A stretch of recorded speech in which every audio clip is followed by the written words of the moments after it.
Yo quería recordar que tengo en mi casa colgado lo que se llama el Decálogo de Hostos. El Decálogo de Hostos dice en su primer mandamiento, por decirlo de alguna manera, dadme la verdad y os daré el mundo. Y eso es una de las improntas que ha dejado Hostos en toda la familia. Primero la verdad, después el trabajo, después la bondad.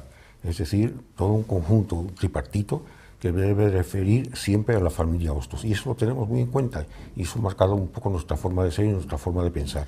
Y toda nuestra actividad en la vida.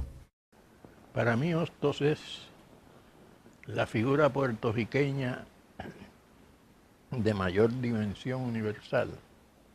El hostosianismo encarna la única propuesta de regeneración social completa que tiene la historia del pensamiento dominicano. Para los cubanos en particular, Hostos es una personalidad que forma parte de lo mejor de nuestra historia. Hostos es un representante genuino del nuevo pensamiento que necesita el mundo. Estudiando a Salomé, yo descubro la gran figura de Hostos. Y todavía yo no había leído Hostos el Sembrador de Juan Bosch, que es el libro que a mí me enamora de Hostos.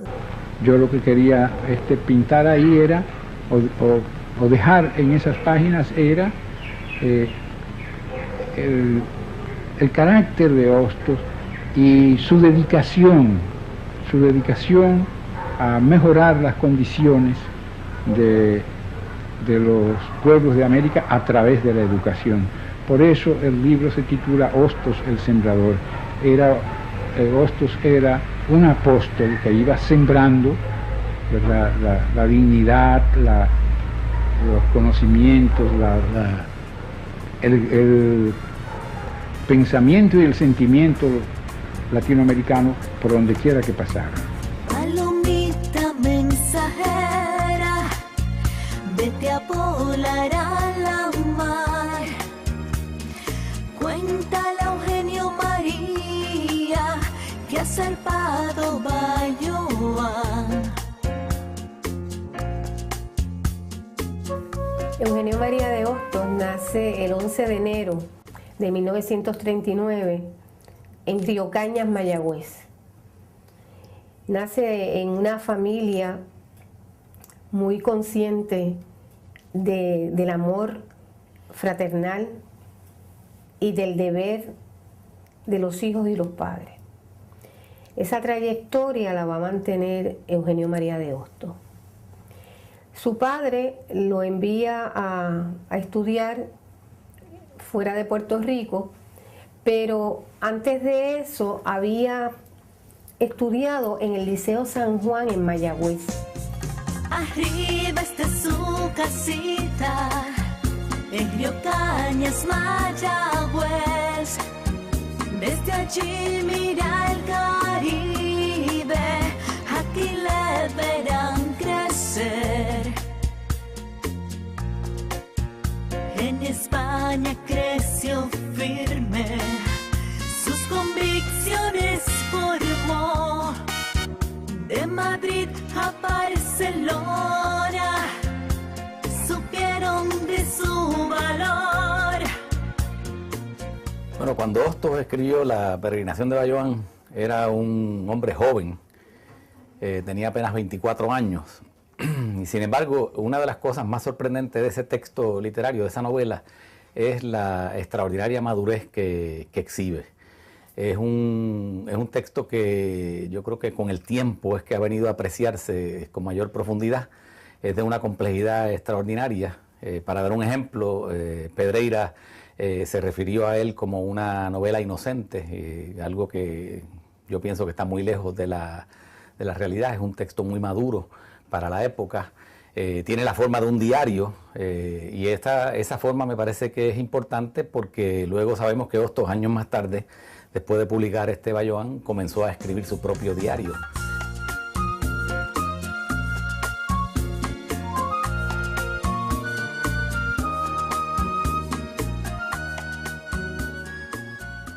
Porque él estudió en la Universidad Complutense de Madrid, pero tan pronto empezó la lucha por la libertad en Madrid, él se incorporó a esa lucha para derrocar la monarquía.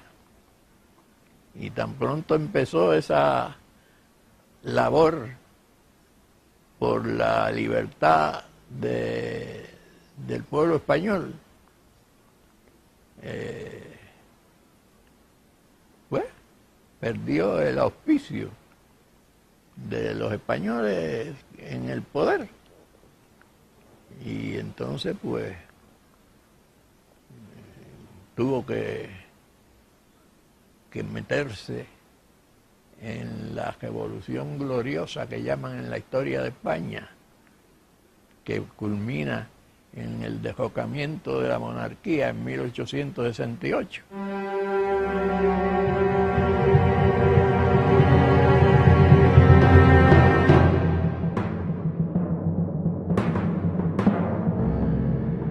Así que la vida en torno al Ateneo de Madrid es importante, porque es en ese Ateneo donde se dan las discusiones sobre la situación de Puerto Rico, sobre la misma situación de España. Hostos está esperando que en un cambio republicano de gobierno se proporcionen unas medidas liberadoras, unas leyes específicas para Puerto Rico que puedan llegar a una independencia de las Antillas.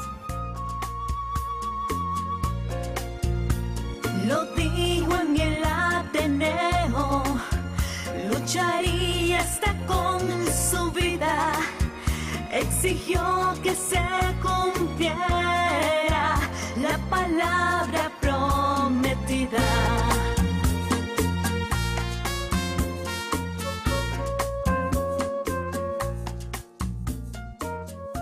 Entre el importante trabajo de Hostos en el Ateneo, supe que dio un importante discurso en el cual él proponía la independencia de todos los estados caribeños, y entre ellos Puerto Rico precisamente, asociado a Cuba y a la República Dominicana.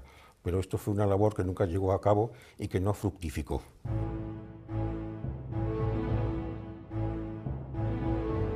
Quedan en el Ateneo un busto de Hostos en recuerdo del ilustre atenista que fue él y de la gran labor que realizó allí mismo, y en donde escribió o pensó parte de sus obras y de su escritura literaria. Hostos comparece al Ateneo de Madrid a protestar por el abandono que a la causa de la independencia de Cuba y Puerto Rico había hecho la Revolución Gloriosa ya en el poder en España.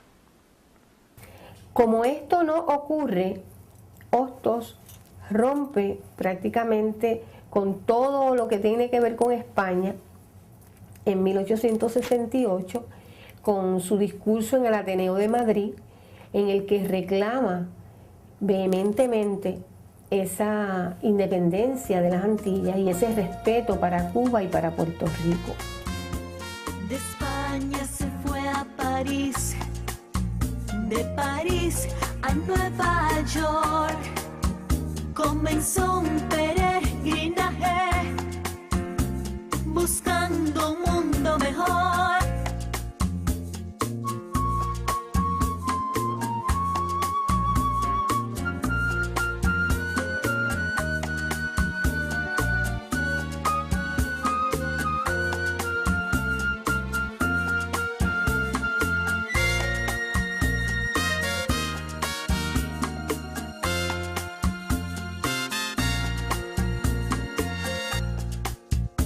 Brasil, Perú y Argentina, Colombia también en Chile, Hostos iba pregonando, las Antillas serán libres. Este es el momento donde Hostos va a magnificar, va a realizar su obra enorme de buscar solidaridad para Cuba y Puerto Rico. Primero lo ve desde un prisma reformista, como muchos cubanos. En el caso de Hostos, esto adquirió un particular relieve que no tuvo en Betance ni tendría prácticamente ningún otro pensador de la época hasta Martí en el siglo, a finales de siglo, precisamente porque Hostos durante la primera guerra de independencia de Cuba y de 1870 a 1874 hizo una gran peregrinación por Sudamérica buscando apoyo para la guerra de independencia de Cuba, que estaba justamente en sus años más intensos. Y volvió hasta Nueva York y con Francisco Aguilera quiso llegar hasta Cuba, que luchaba por su tierra.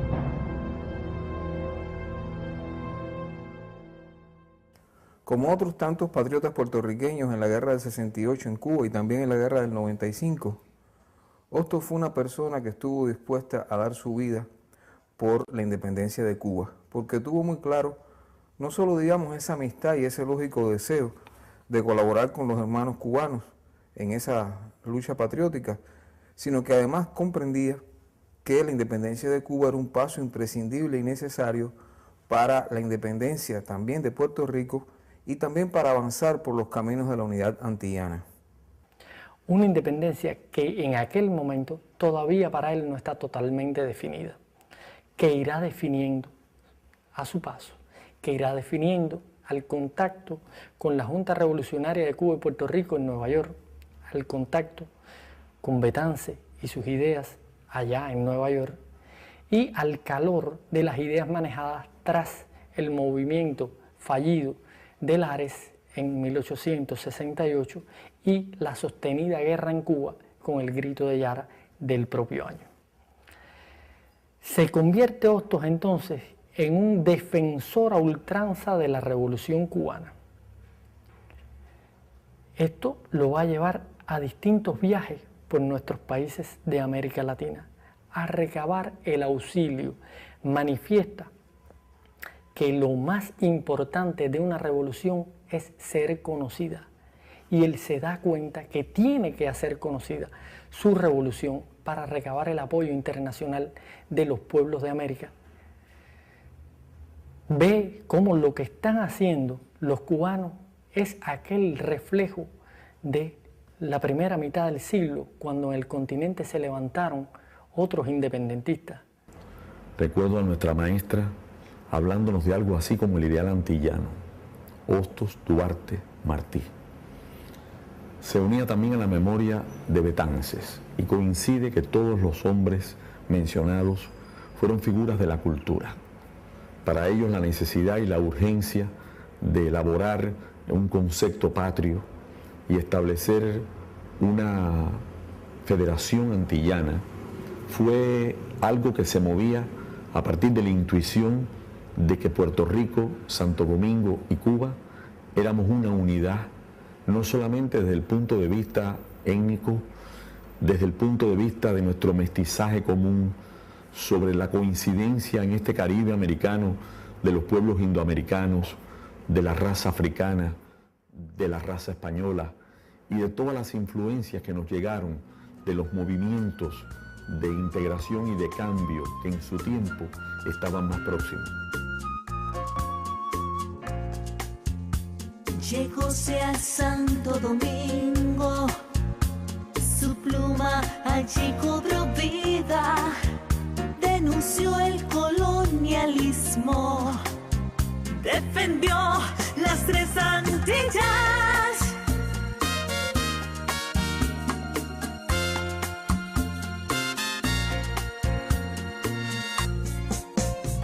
dio tregua a las cadenas, levantó la dignidad, lo apoyaban Luperón y Enríquez y Carvajal.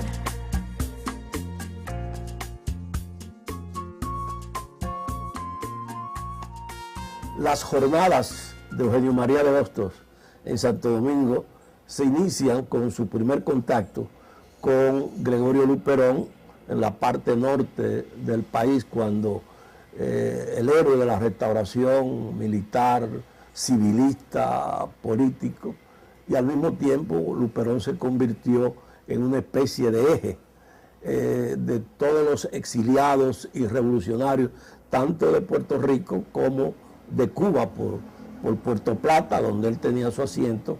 Pasaron Antonio Maceo, pasó Meterio Betance, pasó Valdoriotti de Castro, y también estuvo una actividad muy particular Eugenio María de Hostos. Y Luperón dio albergue a todo este pensamiento antillanista que se difundió después de 1871, es decir, después de la derrota de España a manos del naciente imperio norteamericano y de la conquista de Cuba a través de la enmienda Platt y de Filipinas, que eran las únicas provincias sur de ultramar que le quedaban a España y que los Estados Unidos pasan después a administrar, como todos sabemos. Puerto Plata se convirtió en un territorio de exilio voluntario en principio, pero con el apoyo político de Luperón. Y allí nace en Puerto Plata la idea del panantillanismo. Gente como Valdoriotti, Ramón Valdoriotti de Castro, puertorriqueño, como don Emeterio Betances, puertorriqueño, una de las figuras de la independencia, de los ideales de independencia de Puerto Rico, Eugenio María de Hostos, puertorriqueño, Federico García Copley, el padre de García Godoy, cubano, su esposa doña Úrsula Godoy, cubana, maestra, educadora, igual que Federico García Copley. Esa gente inicialmente se radica en Puerto Plata, fundan con Luperón periódicos, las 2 Antillas, las 3 Antillas, aludiendo a República Dominicana, a Cuba y a Puerto Rico. Porque muy poca gente sabe que Eugenio María de Hostos fue el secretario de Luperón y que como secretario de Luperón él realizó una labor en Puerto Plata que en esa época era un centro de lucha por la independencia caribeña de España, y estaba lleno de puertorriqueños, de cubanos, de españoles disidentes a quien Luperón protegía. Y muy poca gente conoce la labor ya como periodista de Hostos en esa época. Hostos fundó 4 periódicos y los 4 fueron cerrados por presión de los españoles. El Antillano, las Antillas. Él le cambiaba sencillamente el nombre y volvían otra vez y se lo cerraban. En Caracas, Venezuela, Hostos al fin se casó con Belinda ya la hermosa y su lucha prosiguió. De vuelta en Santo Domingo, transforma la educación. Su escuela laica, señores, es una revolución.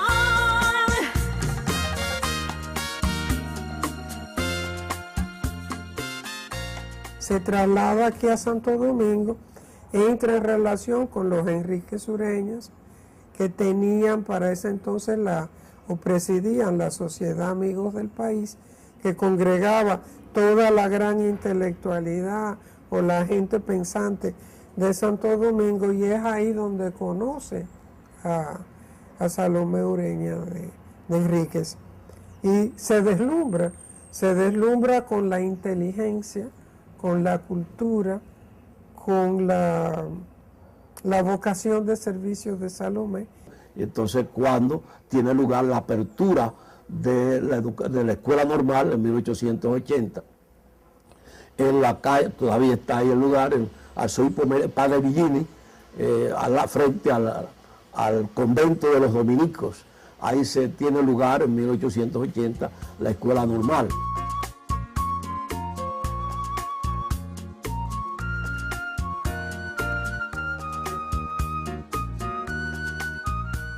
Pero lo importante es que se abre la escuela normal, se gradúan en el 84 los primeros maestros normales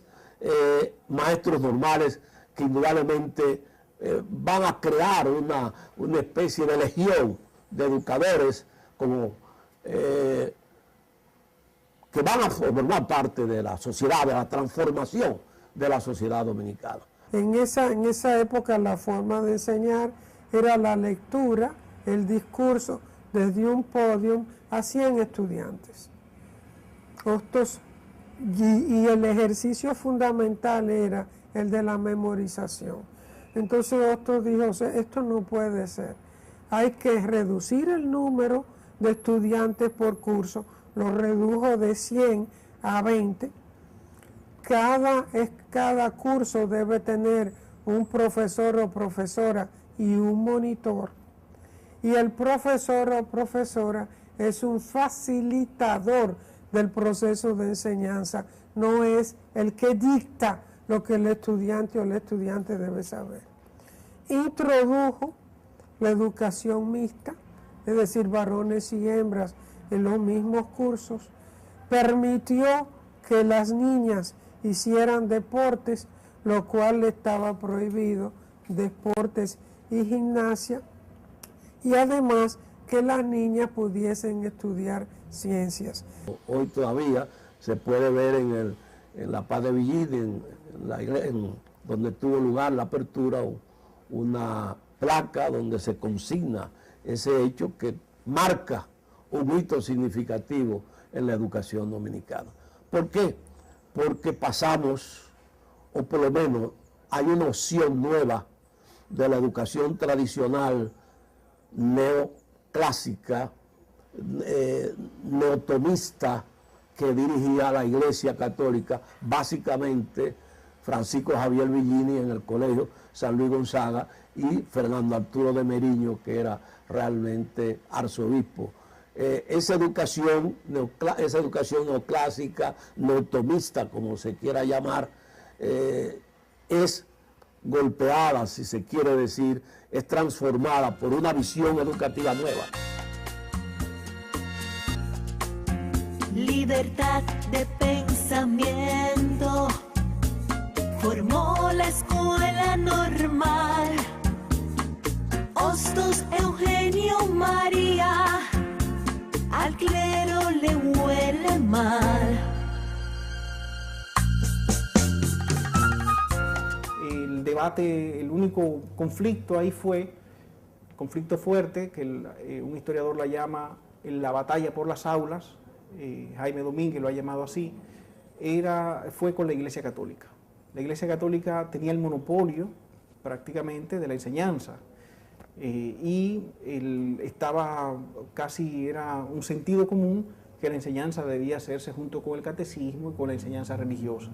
Entonces, en este caso, Hostos propuso una enseñanza desligada de la enseñanza religiosa, no para oponerse a ella, no había ese interés, pero sí para vincularla mucho más y hacerla, situarla en otro terreno, que era el terreno de las ciencias. ¿Quiénes van a ser los dos paladines que van a enfrentar las ideas hostosianas, que ellos llamaban algunos positivismo perverso, pervertidor, que plantea una escuela arreligiosa, o sea, sin religión, la escuela sin Dios se le llamó? Bueno, el padre Villini, ¿no?, que tenía un colegio, el Colegio San Luis Gonzaga, que fue un educador prestante, importante, prestigioso, y Monseñor Arturo de Meriño, que era el jefe de la Iglesia Dominicana. y como todo el mundo sabe, de ahí se gradúa la primera generación de maestras, con una gran presión de la Iglesia Católica en ese tiempo, del arzobispo Meriño, que desaparece cuando Hostos les invita a conocer el programa y además a ver los resultados académicos en esas mujeres que eran extraordinarios. Cuando se hicieron los primeros exámenes y se vieron los resultados, Meriño y la comisión que fue a supervisar la escuela se acabó de convencer de que ese era un proyecto extraordinario. Estuvo presente, la segunda estuvo presente Francisco Javier Villini. Y cuando se despide, hace su confesión y dice que él estaba, no lo dice exactamente, pero la idea, que se había equivocado, pero que la educación racional tenía muchos fundamentos y que desde ese momento era partidario de la educación racional. Y crean que digo la verdad, dice el padre Villini. A la enseñanza en Quisqueya 7 años dedicó, sembrando conocimientos, a un tirano perturbó. Fue por lo tanto, en este aspecto, un innovador, fue por lo tanto un revolucionario profundo, hasta el punto que un pensamiento sustentado en este tipo de postulado era sin ninguna duda peligroso para una dictadura con las características como la de Lilís. Y en la correspondencia de Lilís hay un momento en que Lilís se manifiesta harto del señor Hostos. Estoy harto del señor Hostos, el señor Hostos es un problema. Por eso, en la década de los años 50, cuando ya entra plenamente la Guerra Fría, Trujillo decide convertirse en el campeón del anticomunismo en América y propicia el concordato del año 1954. El concordato va a ser la ruptura ya más espectacular con la tradición del pensamiento hostosiano en la República Dominicana. El concordato se concibe, se plasma específicamente contra la tradición del pensamiento hostosiano. Cuando Trujillo va a Roma y firma el concordato, es la proclamación abierta de la ruptura con el pensamiento hostosiano en nuestro país. Tan importante fue la figura, la acción y la reforma de Hostos en la República Dominicana, por ejemplo, que su reforma de la educación que se legisló a partir de 1902-1903 estuvo vigente en la República hasta 1954 aproximadamente, cuando el entonces dictador Rafael Leonidas Trujillo y Molina, necesitando un permiso del Papa para un divorcio y poder casarse en segundas nupcias, le impusieron desde Roma como condición del divorcio que eliminara el sistema hostosiano de educación y que incorporara de nuevo la enseñanza de la Iglesia Católica como parte del currículo oficial de la República Dominicana. Así que, como he destacado ante mis estudiantes y otras audiencias, se necesitó todo un señor papa y un señor dictador para echar abajo el sistema hostosiano que le había dado tanto prestigio al renacimiento de la cultura en la República Dominicana.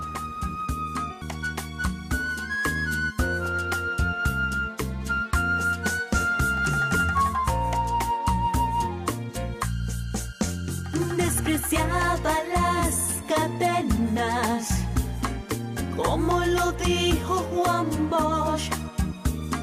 Hostos con sus enseñanzas a la mujer liberó.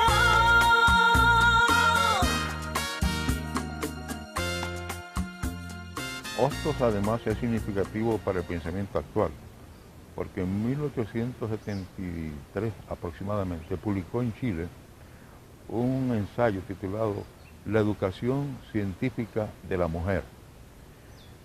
Hoy en día, el feminismo actual le debe mucho a la defensa que hizo Hostos de la dignidad y el derecho de la mujer a que se les reconozca su participación y su protagonismo social. Hostos expone por qué la mujer debe de tener el acceso a la educación en todas sus amplias. No solamente como ama de casa, sino como mujer profesional, como mujer que va a atender todas las áreas del conocimiento. Fundamental en una sociedad que no veía eso con buenos ojos. Ese discurso, él tiene que convencer a estos señores de que esto es así, el derecho que tiene la mujer, el derecho como persona independiente, no como hija, no como madre, no como hermana o esposa, sino como persona. Y en gratitud a Hostos, las primeras mujeres chilenas, abogadas y médicos, dedicaron sus tesis a Hostos. Desde esa perspectiva, Hostos entonces se dirige a Sudamérica. Y la dictadura de Ulises Heró lo enfrentó a Eugenio María de Hostos y tuvo que abandonar el país con el pretexto, en el 98, en el 78 lo había buscado Chile, se va a Chile. Y llegó a Valparaíso, en Chile siguió su afán, sembró sueños y esperanzas en el colegio Chillán.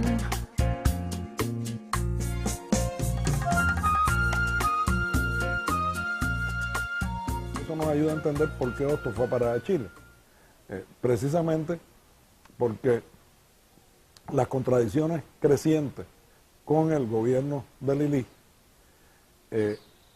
lo llevaron a un conflicto que hacía difícil continuar la obra que había comenzado años antes, cuando se estableció con su familia en la República Dominicana, alrededor del año 80, para establecer la escuela normal. En ese sentido, en ese contexto, que entendemos la invitación a Hostos del presidente Balmaceda de Chile, no a establecer la normal como había hecho en la República Dominicana, porque ya Chile la tenía, sino a promover esta educación republicana, esta educación liberal, que se contraponía a la educación escolástica que defendía la Iglesia Católica y los conservadores. Y así primero ocupó el puesto de director del Liceo Chillán en Valparaíso y posteriormente su rol más importante y más recordado en Chile, la segunda escuela secundaria pública de Santiago de Chile, que fue el Liceo Miguel Luis Amunátegui. Para Hostos no hay civilización sin libertad. Se pueden tener adelantos, se pueden tener centros económicos, pero no hay civilización si no hay libertad. ¿Por qué? Porque es en la libertad donde nosotros nos comprometemos en realidad con una proyección de futuro y con una proyección de patria. Hay una frase de Hostos que todavía da que pensar para nosotros hoy, y es aquella donde él señala que debajo de cada epidermis de civilización late una barbarie.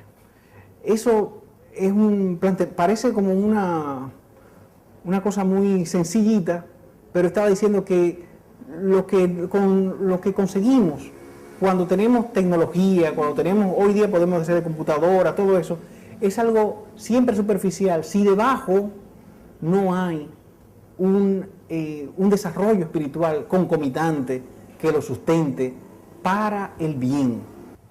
Así que esa estancia en Chile es muy significativa. Es significativa también porque gana un premio por la redacción de la memoria de la Exposición de Chile de 1872.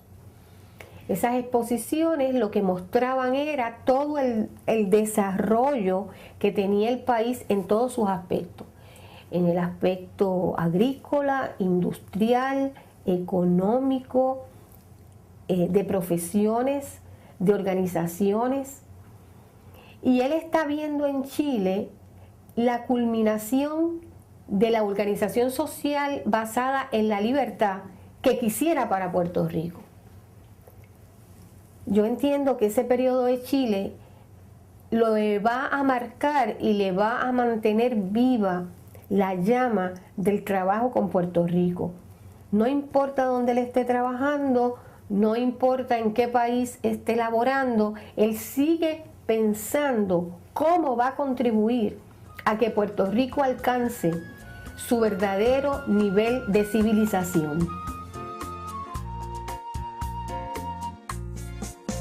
9 años de su vida a Chile los consagró, sembró allí sus ideales y luego fue a Nueva York.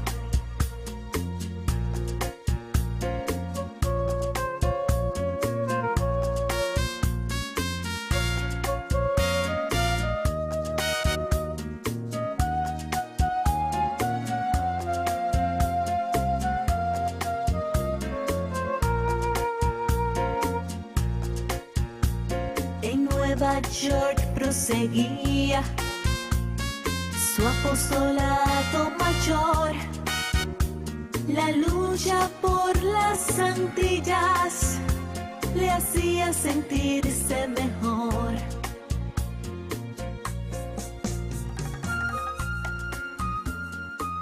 Entonces vivió en los Estados Unidos, en Nueva York mayormente. Tuvo una gran dificultad. Porque era un hombre de unos principios tan altos que no comprometía sus principios y vivió en gran pobreza, muchos años de gran pobreza y de sacrificio. Entonces también escribía, trataba de organizar la comunidad aquí hispana para lograr que se independizaran las últimas 2 colonias españolas en el Caribe, Puerto Rico y Cuba. Me parece que una vez intervienen los Estados Unidos, ya no se puede Hostos quedar quieto en Chile, abandona Chile, se va hacia Nueva York y lo que quiere es ver si puede evitar que la intervención de los Estados Unidos desemboque en la creación de una nueva relación colonial que sea nefasta para Puerto Rico. Hostos era un enamorado de las instituciones democráticas norteamericanas. ¿En qué sentido veía hacia América? De que Estados Unidos se había desarrollado en base a lo que hoy se llama sociedad civil. O sea, muchas juntas que los pioneros constituyeron para velar por el desarrollo de la educación, por el desarrollo de la infraestructura de una ciudad, por los bomberos como una sociedad voluntaria, ¿verdad? De personas que se ocupan de auxiliar en caso de incendio. Y así un conjunto de entidades comunitarias que le daban participación real, una democracia de base, como se dice ahora, una democracia participativa. Cuando ya Hostos viene a vivir en Nueva York, ya la mayoría de sus ideas pedagógicas han sido conceptualizadas, han sido puestas en práctica en República Dominicana, y lo que está ahora es preocupándose porque todavía quedan colonias en el Caribe. Él quiere entonces mirar la parte política, buscar una manera de crear esa gran nación caribeña que sería Puerto Rico, República Dominicana y Cuba. Un solo pájaro, decía. Que lo que Hostos aspiraba era una patria puertorriqueña vinculada al Caribe, libre.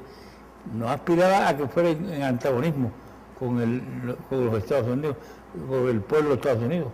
Trató de buscar vínculos, relaciones.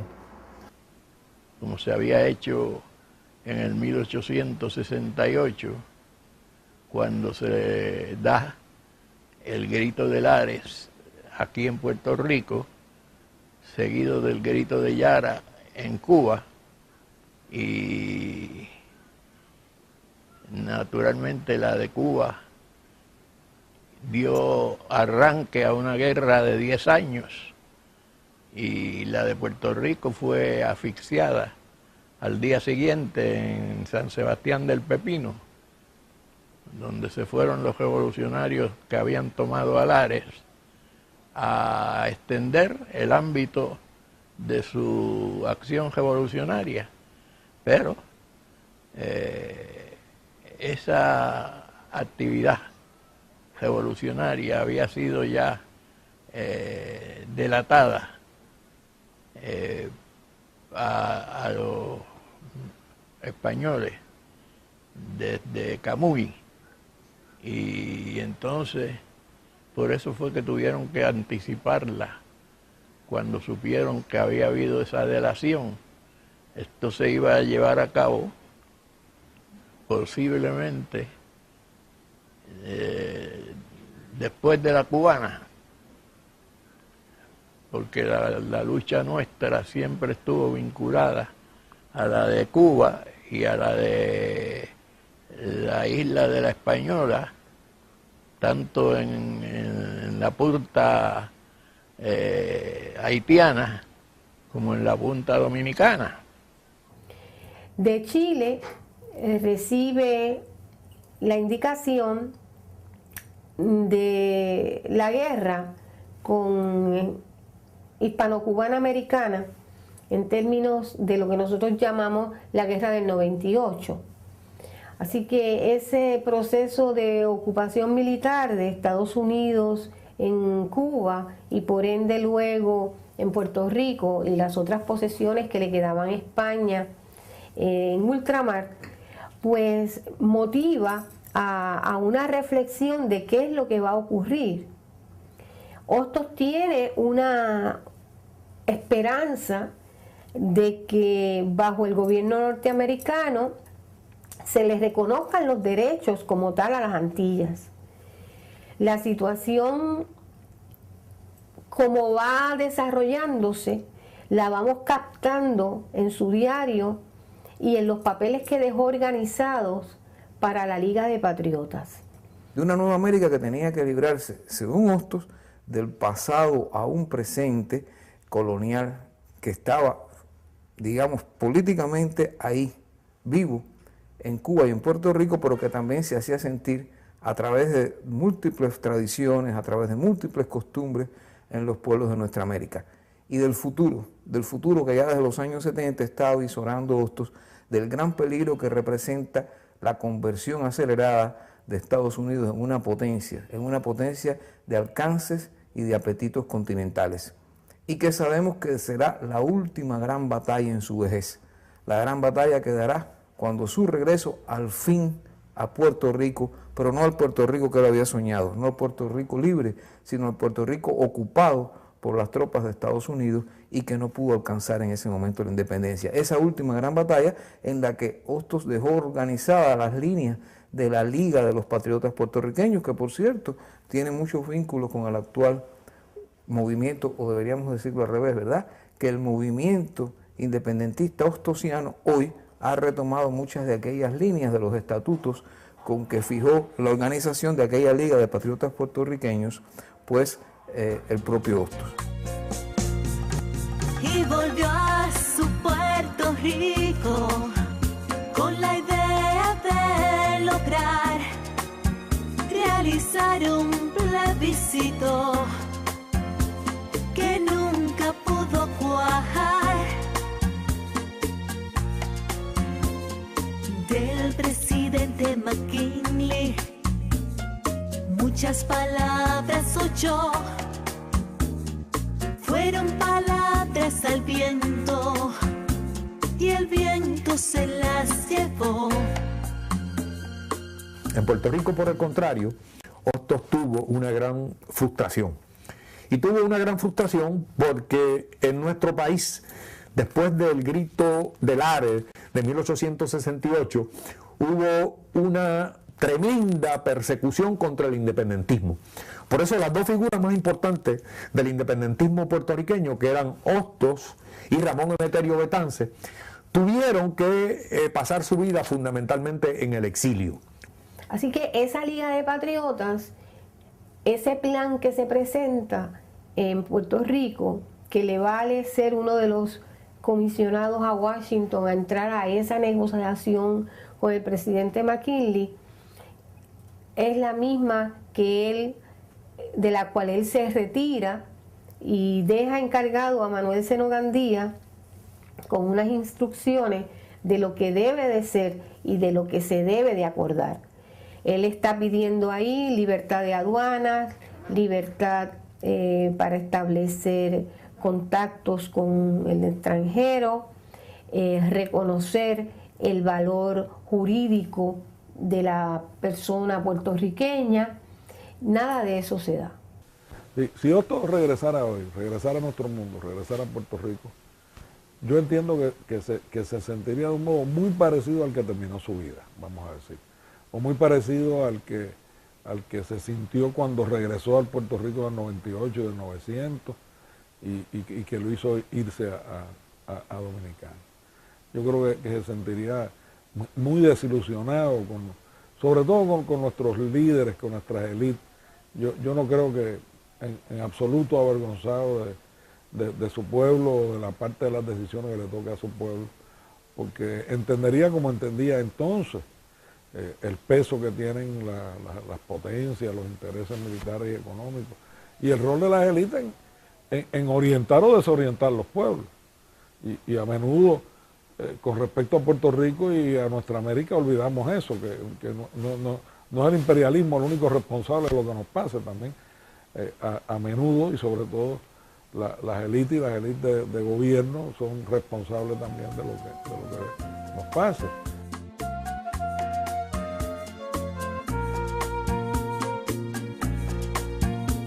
De vuelta en Santo Domingo, donde volveré a sembrar sus ideas de progreso, de justicia y libertad.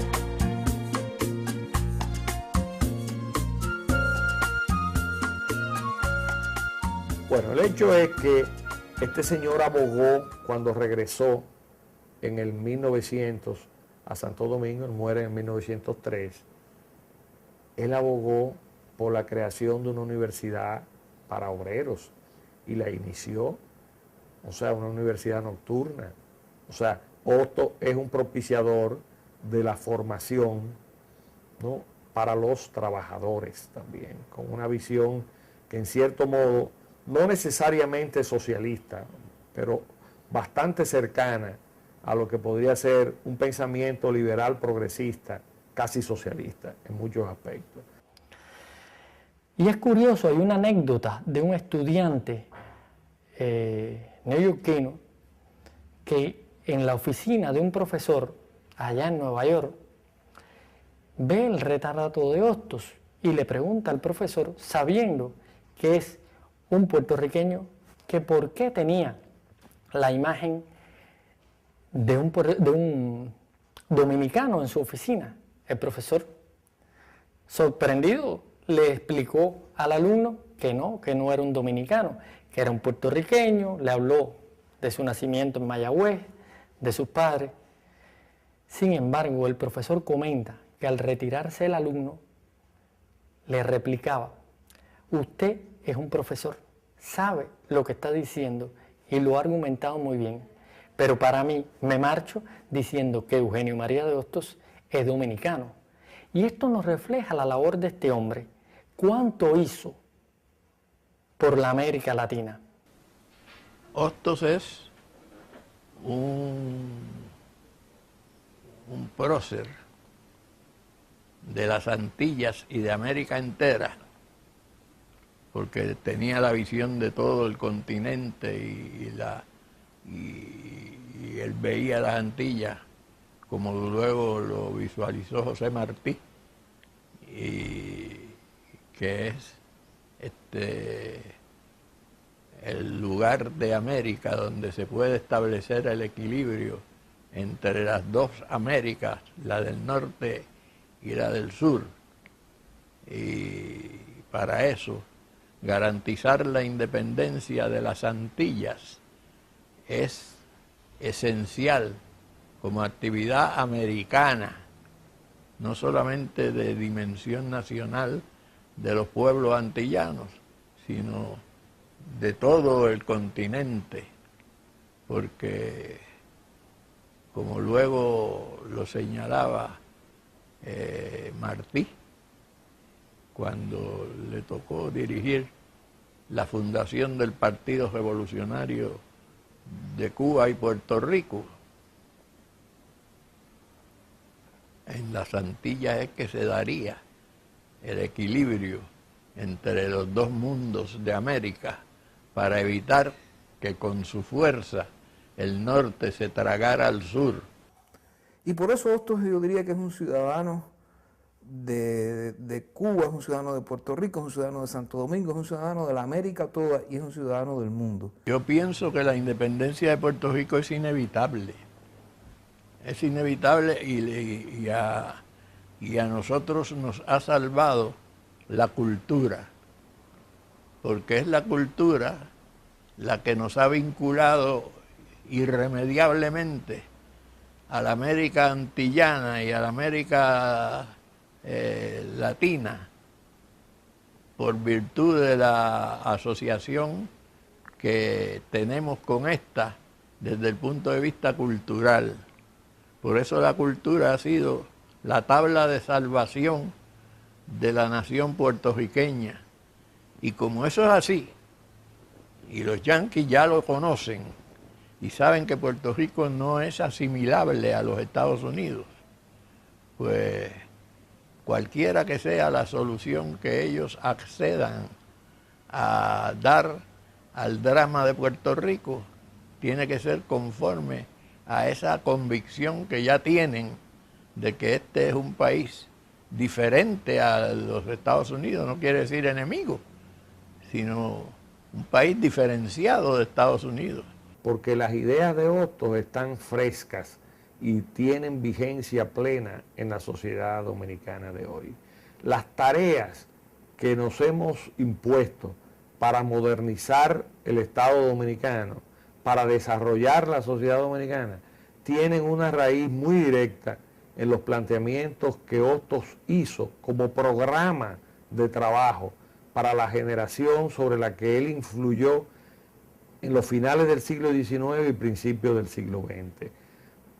Una gran cantidad de puntos en el enfoque hostosiano, descentralización administrativa, desarrollo de los municipios, presupuesto participativo, partidos políticos institucionalizados y guiados por programas más que por caudillos, burocracia pública profesional, seleccionada bajo criterios técnicos profesionales y con controles de idoneidad, ética pública en el ejercicio de las funciones desde el Estado. Todo eso está con una educación moderna orientada hacia el mercado de trabajo, hacia el mundo real, que le dé capacidad al individuo para razonar por sí mismo. Las nuevas generaciones, yo creo, que debían de seguir el mensaje de Eugenio María de Hostos, como siguieron sus hijos, lo mismo Eugenio Carlos, que todos los hermanos dieron un ejemplo al mundo de lo que fue su padre. Es decir, eran muy trabajadores, muy rectos, muy justos y muy estudiosos. Y yo creo que si las nuevas generaciones siguieran estas ideas, el mundo cambiaría un poco.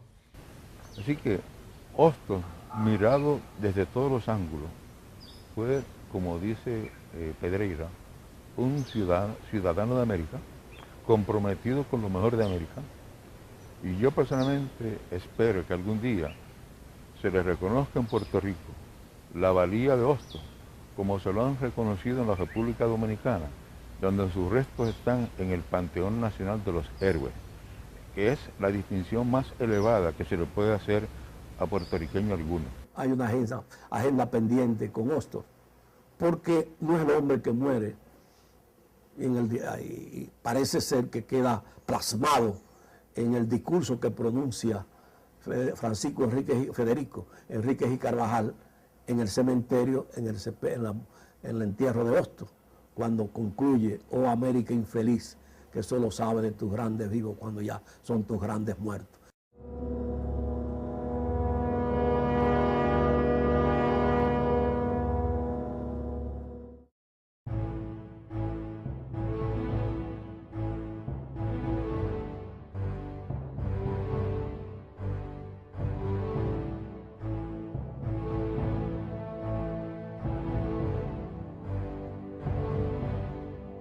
porque vivió viajando de un lugar a otro, trasladándose. Los hijos, uno nació en Venezuela, otro nació. Es decir, un expatriado. Y concluye esta frase Camilo Enríquez en el prólogo que escribe para las obras de Hostos publicadas por Casa de América, concluye comparando a Martí con Eugenio María de Hostos. Murieron sin patria, pero sin amo.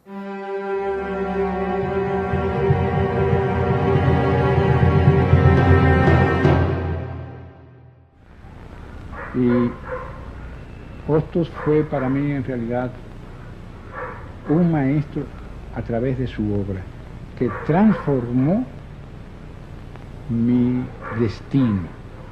Antes de leer la obra de Hostos, yo era un proyecto no claro, no bien concebido ni expresado, un proyecto de hombre que quería hacer algo por su pueblo y por los pueblos latinoamericanos. Y después de eso, después de haber leído completa la obra de Hostos, entonces ya yo sabía qué tenía que hacer y cómo tenía que hacer para servir a mi pueblo y para servir a los pueblos de América Latina. Aquel ilustre boricua que sembró al atardecer se fue aquel 11 de agosto de 1903. Descansa en Santo Domingo, pero habrá de retornar a su querido Borinquen como un libre Bayomán. Gracias, Barquito Velero, y gracias a Don Juan Bosch por rendir este tributo a Hostos el Sembrador.